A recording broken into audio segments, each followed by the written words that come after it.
Hello, and welcome back to 4-Player LAN Party. I'm Patrick, and today I am very excited to finally be reviewing Metroid Dread.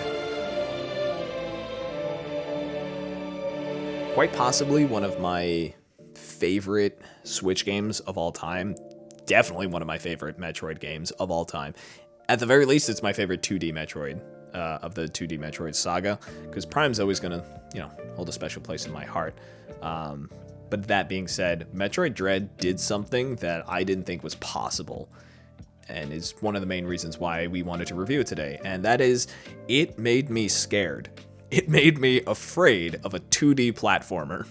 Not just because of the difficulty, but because of the tone and the theme and the atmosphere around the game itself. So I thought it'd be really fun for us to dig into it, do a little bit of a deep dive, and then give a recommendation for it. So the number one thing that I have to say when bringing up Metroid Dread, and I'm sure we've all seen it by now because it's been out for a hot minute, is that there's two distinct types of people that play it. There's the type of people that play it, get lost immediately, and go, I don't know where to go. I don't know what I'm doing. What do I do? This game sucks. There's nothing to do, and I don't know where I'm going. I'm going in circles. And the other people that have functioning thumbs and a prefrontal cortex. Because this game does not really hold your hand. Right from the get-go, it kind of just kicks you into the deep end. Basically, you get one hell of an intro where Samus, in traditional Metroid fashion, gets slapped around, loses all of her upgrades, and you have to go refine them.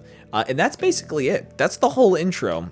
You get a couple of tooltips, a couple of intros here and there. Like for the first Emmy, you get a really cool sequence. But the game, pretty much after the first, not even the first hour, like the first 30 minutes basically, teaches you the bare bones minimum, the basics of how to do everything, and says, good luck. Explore our playground. Sequence break the game if you want to. We'll lay a path for you to follow it, but if you don't want to, screw it, you don't have to. Which is both a blessing and a curse, because on the one hand, people that get lost easily are going to get lost easily. But on the other hand, the pure freedom that this game gives you in order to play it is honestly quite amazing. There are so many secrets in this game that if you sequence break the game, which for those of you who don't know is when you get upgrades out of order or do boss battles out of order, if you sequence break the game, the developers planned on it, and they actually incorporated unique cutscenes for the bosses if you get upgrades that you're not supposed to have when you first fight them. A good example is the Kraid boss, where if you get the Morph Ball and the Morph Ball bombs before you fight him when you're not supposed to, you can actually launch yourself into his stomach and just blow him up and skip a whole damage phase. And it's hilarious, because if you don't purposely sequence break the game, you will never see that. But the developers are like, screw it, do it. We don't care. The difficulty curve, you ever see that? You remember that scene from SpongeBob where they hit rock bottom and it's going up at a 90-degree angle? That's basically the difficulty curve. After you're out of the tutorial area, it spikes pretty hard. But I mean, Dark Souls is popular.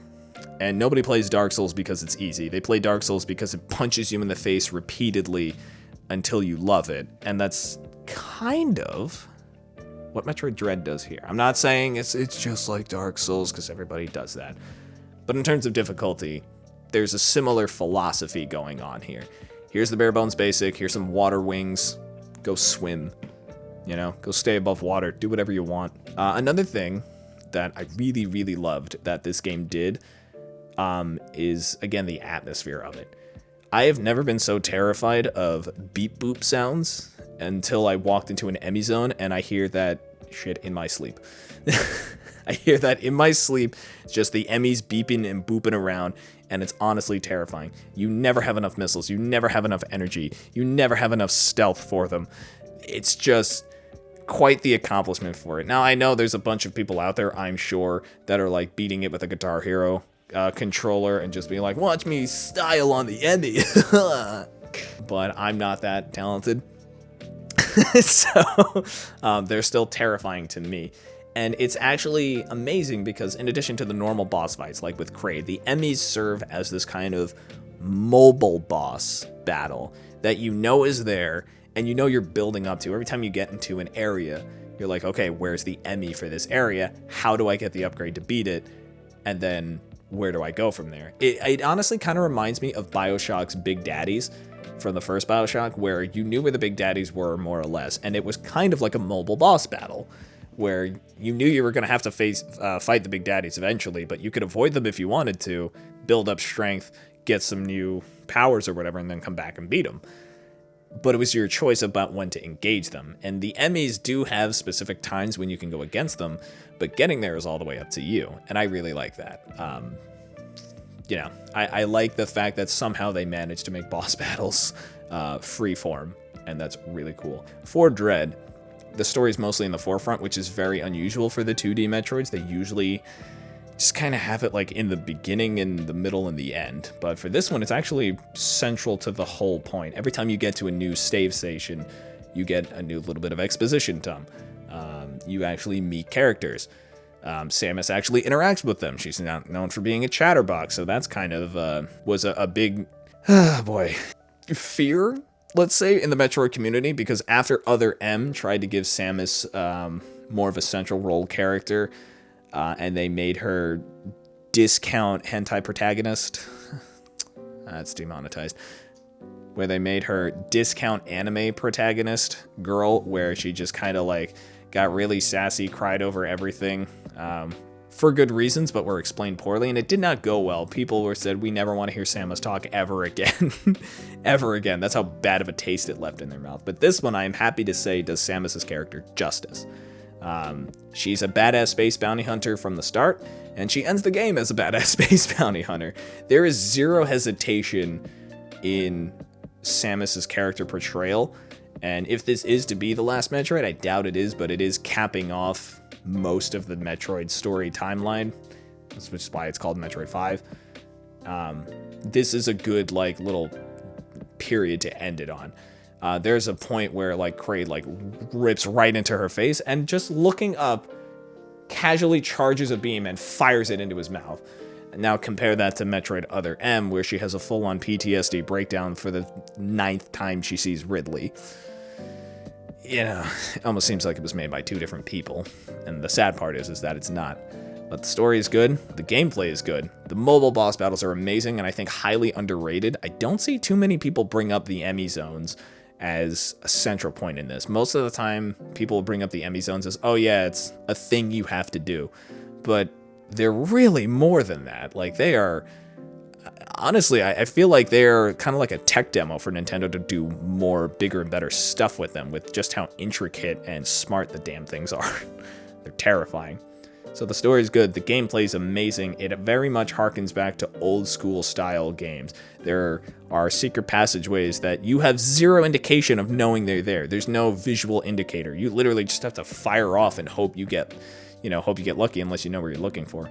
Which I know a lot of people hate, but I kind of like. You know, I don't like having my hand held. I don't like there being a blinking blue icon telling me where to go. You know, it's a game that you can really sink your teeth into, especially after you beat it once you get to the end game. You still have a ton of stuff to do, so you will absolutely get your mileage on this one. So fun fact, the OLED model of the Switch is white to mirror the Emmys that was used in all the promotional materials, including the amiibo that didn't exist and then suddenly existed out of nowhere, seemingly everywhere, kind of like the Loftwing amiibos. But yeah, it was also a launch title for the OLED. It's kind of how they boosted each other over there. And let me just tell you, side note, Dread plays amazing on handheld mode. It looks and sounds so good. Oh god, I love Nintendo. I'm gonna play my Switch. It's been a minute. You know, I do this all the time. I'll go through periods where I'm just like, man, nothing's really calling me. And then I do a Metroid Dread review, and all I want to do more than life itself is to play Metroid Dread. So, in conclusion, should you buy it, try it, trash it? I'm going to give it a try recommendation. Like I said, there is a distinct split between people who like the hardcore old school style games and people who do not like that. You know, I like to call them candy crushers. I'm kidding, mostly. But I would definitely try it, see if it's the type of game that appeals to you, because above all else, the gameplay is going to be the make or break. You're not going to play this game for the story. that's an extra. You're not going to play this game for the atmosphere, that's an extra. If the gameplay doesn't sell you, it ain't going to be it, Chief. So I would definitely give it a hard try. If nothing else, we Metroid fans went through hell and back to get this game out there. It was being advertised for the Wii. That's how old Dread as a concept is. So if nothing else, try it for the legacy, and then who knows? You might just end up going down the Metroid rabbit hole like a few other people I know. Not me. I'm gonna win Vaughn over one of these days. I'm gonna wear him down little by little. No. Anyway, thank you for watching 4-Player LAN Party. Let me know down in the comments below, what did you think of Dread? Did you like it? Did you hate it? Did you play it for 5 minutes and then, you know, just take the cartridge and flick it away off of a window? And then leave a like to let us know that you like our video game reviews, and we will catch you on the flip side. Peace.